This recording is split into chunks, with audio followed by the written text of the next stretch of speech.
পড়াশোনার পড়াশোনার গুরুত্ব কতটা বোঝো? তোমার গায়ে যারা আসে এতদিনে কয়েক লাখ তুমি ক্লায়েন্ট দেখে ফেলেছো। পড়াশোনার আমার গুরুত্ব অপরিসীম। তুমি বললে না, দেখো সবচাইতে বড় জিনিস কি জানো তো, মানুষের মধ্যে বিদ্যা থাকতে হবে। বিদ্যা কি করে? বিনয় দান করে। আমি বিদ্যা শিখলাম, অথচ আমার মধ্যে বিনয় নম্রভাবটা থাকলো না। আর কি শুধুমাত্র সরস্বতী পুজোর দিন সরস্বতী পুজো করলেই যে পড়াশোনা ভালো হবে সেটা তো আছেই, বিদ্যার দেবী। তার সাথে সাথে আমাদের গ্রহ সংস্কার করে নিতে হবে। কোন কোন গ্রহের জন্য আমরা পড়াশোনা, আমাদের রেজাল্টটা ভালো হচ্ছে না, আমি নিটে চান্স পাচ্ছি না, আমি জয়েন্টে চান্স পাচ্ছি না, আমি ভালো রেজাল্ট করতে পারছি না, মুদ্রা কথা। তাহলে আমি পড়ছি, মনে রাখতে পারছি না, আমি পড়ছি, পরীক্ষার খাতায় গিয়ে লিখে আসতে পারছি না। এই গ্রহগুলোকে কিন্তু এই দিন শুভত্বে আনার জন্য মারাত্মক দিন। এইবার যারা করবে করবে, না করবে না করবে।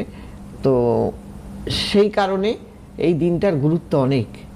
আর আজকে আমি যেটা বললাম একটু আগেই, দেবাশিস যে বলল যে এই দিনে একটা চতুর্গ্রহী যোগ সৃষ্টি হয়েছে এই বসন্ত পঞ্চমীতে। সেটা কি?